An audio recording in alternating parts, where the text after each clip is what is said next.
په دې کې اولنی سوال دا یو ورور کړی دی چې په حرام مال باندې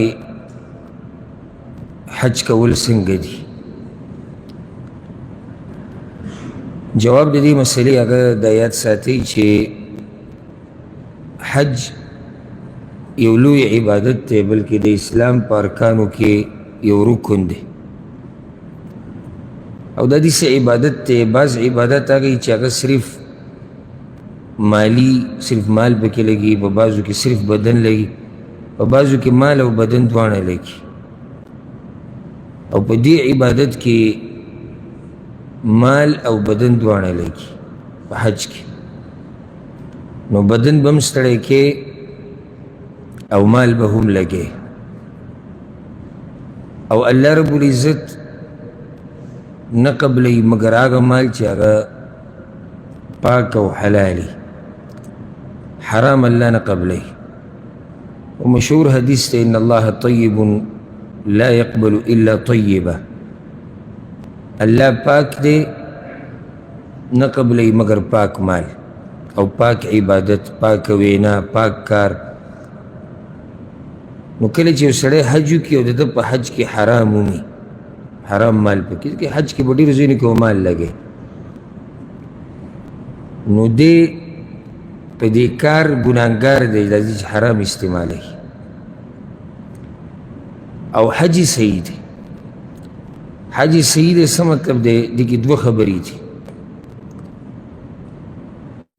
یو حج صحیح دی یعنی دا حج د ده نه وشو، فریضه ساقطه شوه، یعنی د په ذمه باندې یو حج په ژوند کې لازم دی چې سړي طاقت، هغه فریضه ترې ساقطه شو.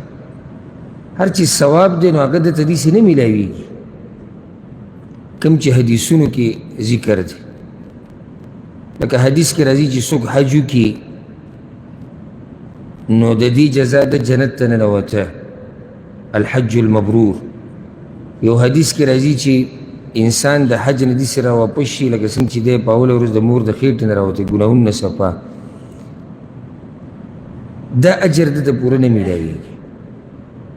دا خو واضح ده، ځکه چې حج مبرور هغه حج ته وایي چې هغه خالص د الله دپاره، او دویم هغه په طریقه د رسول صلی الله علیه وسلم، او دغه شان په هغې کې پاک مال لګېدلی. یو سړی حج وکړي په حرامو باندې، حرام مال پکې لګي، یو سړی پکې پاک او حلال مال لګي، دواړو ته د یو شان اجر میلاوي. دا خو ماشوم دا خبره نه وي. صرف دا وشو چې د ده نه فریضه هغه ساقطه شو، بس نور ده ته ثواب داسې نه میلاوي لکه څنګه چې ثواب هغه چا ته میلاویږي چې هغه صحیح حج وکړي په حلال مال باندې. هر چې یو حدیث خلک ذکر کوي، بعض مولیان هم ذکر کوي، په هغې کې دا دي چې څوک چې په حرام باندې حج وکړي، په حرام مال باندې، او دی الله ته وایي چې لبیک اللهم لبیک، نو الله ورته وایي چې لا لبیک ولا سعدیک وحجک مردود علیک، یعنی نه ستا د تلبیه قبوله ده، ستا د حج مردود دی، واپس کېږي په تا باندې. نو دغه حدیث نه دی ثابت. په صحیح سند سره داسې حدیث نه ثابت چې پهې کې دی چې د حج بلکل نه قبلیږي. حج قبول شو معنی دا چې فریضه ترې ساقطه شو، خو ثواب هغه داسې نه دی لکه څنګه چې یو مؤمن ته د صحیح حج چې په پاک مال باندې کړی هغه ثواب چې میلاوي.